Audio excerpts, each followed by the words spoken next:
Ganun ho ba? O, sige ho. Kakausapin ko ho. Sige, salamat ho. Anak, bakit mo naman pinabayaang mabuli yung kaklase mo? Ba't hindi mo man lang tinulungan? Hindi, tutulungan ko nga sana siya eh. Pero mas malaki kasi sa kanya yung bully. Kaya yung bully na lang yung tinulungan ko.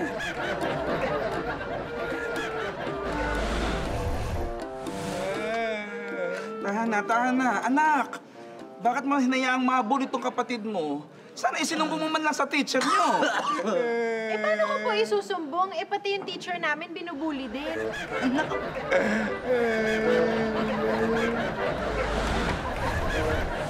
Ikaw, bakit mo hinayaan mabugbog yung anak ko? Sir, hindi ko po pinabayaan yung anak niyo. Kasalanan niyo po yan. Bakit kasalanan ko? Sinali niyo po sa taekwondo. Alam niyo naman, sir, nalampay ang anak niyo. Ayan, nabugbog tuloy. Ay naku, yung anak mo nang bully na naman. Pinapalo ng mga napagtripan. Baka sabihin ng ibang tao na hindi natin siya tinuturuan ng leksyon. Hindi tinuturoan ko yan. Ang palagay mo sa akin, inutil? Aba, sumasagot ka pa, ha? Ano, lalabang ka? Ha? Lumuhod ka? Luhod o dignidad? Dulod na nga!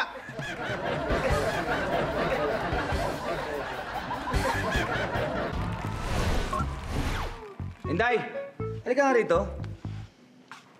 Bakit mo naman pinabayaan yung bata, oh? Nagulpi tuloy. Naku, sir, hindi ko po siya pinabayaan. At saka hindi po siya nagulpe. Bakit dumudugo yung ilong na anak ko? Kasi ma'am, nakipag-usap siya dun sa classmate niyang Inglesero. Ayan, nose bleed.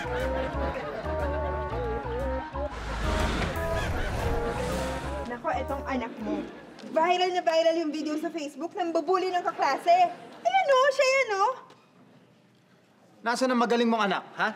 Ruben, halika nga dito! Ruben! Oo, kakauwi ko lang eh. Ikaw na bata ka, tignan mo yan. Ikaw yan, di ba? Sa video, di ba? Galit na galit yung video mo. Viral ka. 1,000 views na. Grabe naman, ma. Pero teka lang, bago mo muna po ako sitahin dyan sa 1,000 views na video ko, sitahin niyo muna po si Papa sa video niya. 1 million views, skandal niya po. Umakyat ka doon! Ayaw yun eh.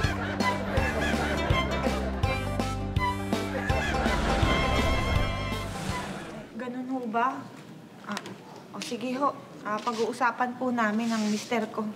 Salamat ho. Yung anak mo, tinawagan ako ng advisor ng anak mo. Sinabi, kinatatakutan daw siya sa school. Oh, bakit ka naman nagtaka pa doon? Normal naman yun. Dito na po ako. Ano yan?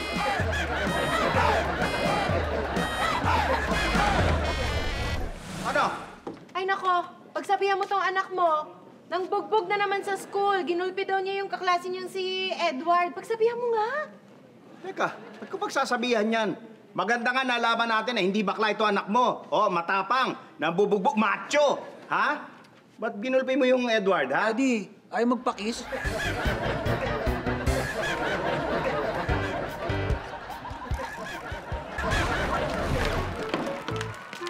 Kawawa naman si Junjun. Nabuli tuloy sa school. Sorry, hindi na mauulit. Naku, talagang hindi na mauulit. Mahiya ka naman, ate. Anak mo, hindi ko maipagkatiwala sa'yo. Yaya mo lang ako, no?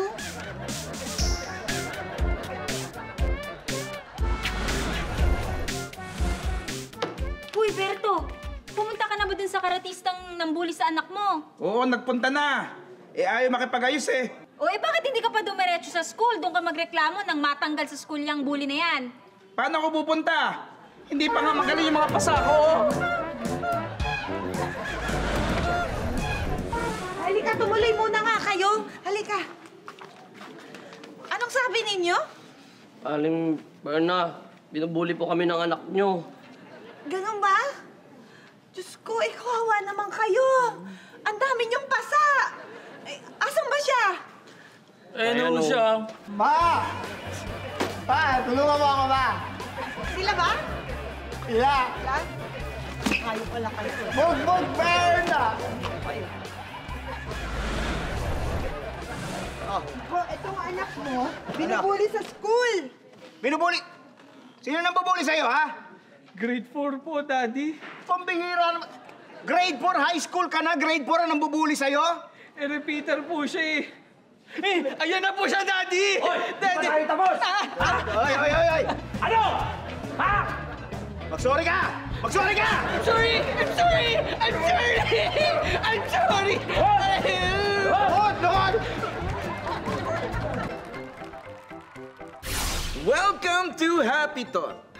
Dati akong artista. Di ako sumikat dahil hindi raw ako marunong umarte. Pero ngayon, isa na akong corrupt na politiko. At ang sabi nila sa akin, napakahusay ko raw umarte. Yan ang aking Happy Thought. Tana. Hinday! Tana. Yung koy-koy ko. Tana, wawa baby ko. Inday, anong pinagagawa mo? Pinapabayaan mo tong anak ko? Ha? Nabugbog tuloy sa school. Anong ginagawa mo? Sir, kasi po kasalanan naman niya nanghipo siya sa school, kaya ayan, binugbog siya ng mga kaklase niya. Teka lang. Sino hinupuan ito? Ako po.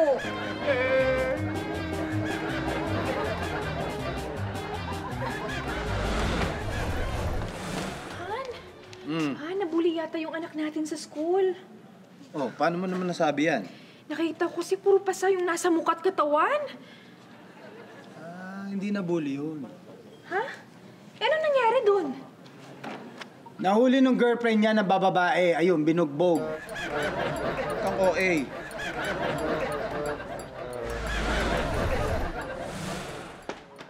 Bernard! Oh, Itong anak mo, ha? Itong anak mo, nahuli ko! Namimera sa labas! ha? Jenny, ano ka ba naman? Kaya babae mong tao, nambubuli ka? Wala, Nay. Hindi naman po ako nambubuli eh. Anong hindi? Bakit ang dami-dami mong pera?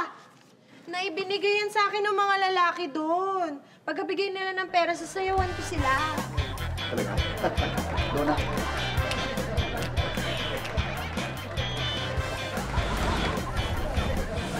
Anak, mag-usap nga tayo. Pinapatago sa school dahil daw sa bullying. Ano pa naman yan? Alam mo naman na masama ang bullying. Tay, may laban ho kasi ako sa ibang school. Pero hindi bullying. Bowling po. Bowling. Bowling.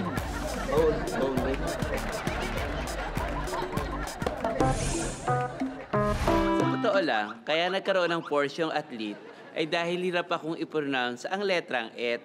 Tinatawanan na nila ako pag binibigkas ko ang et. Kaya nung minsan muntik na akong matokhang, sabi ko sa hepe, paano akong gagamit ng et hindi ko nga yan ma-pronounce ng tama? O, di absuelto ako agad. Athlete!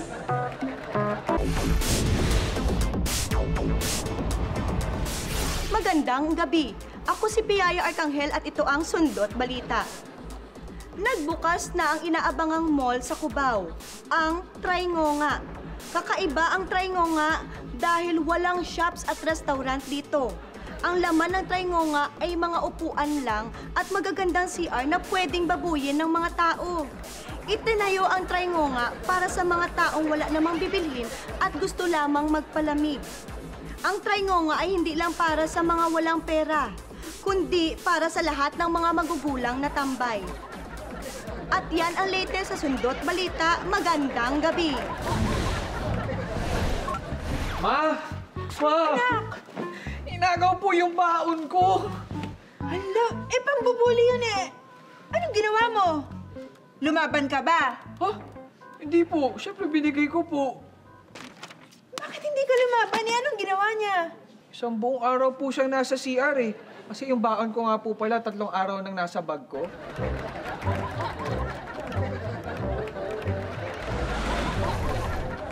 Ikaw talaga? Oh, Bakit mo pinabayaan mabuli ang anak mo sa school? normal naman ang may bully sa school. Ano ka ba? Hindi dapat yon. Hindi tama yun. Dapat hindi siya nabubuli. Bakit? Parang hindi mo alam Superhero ang anak natin. May superpowers yan. Hindi siya dapat nabubuli.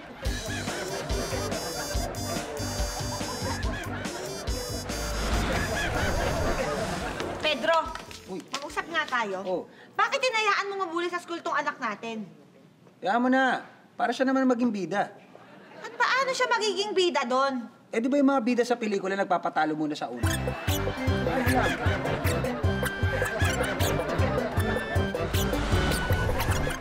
Tapos walang ginawa? Inayaan ka lang? Pambihira naman. Oh! Eh, ikaw kasama nito sa eskwelahan. Pinabayaan mo mabuli tong anak mo. Eh, okay lang yan. Para naman matuto siyang tumayo sa sarili niyang paa. Ano? Tatay sa sarili. Tignan mo nga, oh. Tinadya ka sa tuhod. Bali! Paano tatayo to? Bali!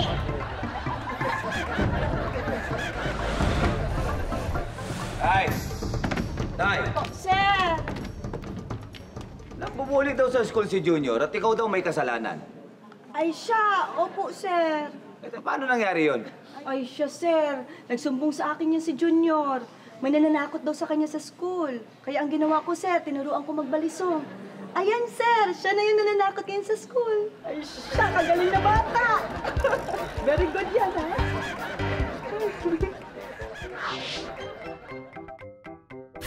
Welcome to Happytot. Ang bagal ng internet namin. Paano? Yung kapitbahay namin, palagi nakakonect sa wifi namin. Pero okay lang yun. Dahil yung mga appliances naman namin, sa kuryente nila nakakonect. Yan ang aking Happytot.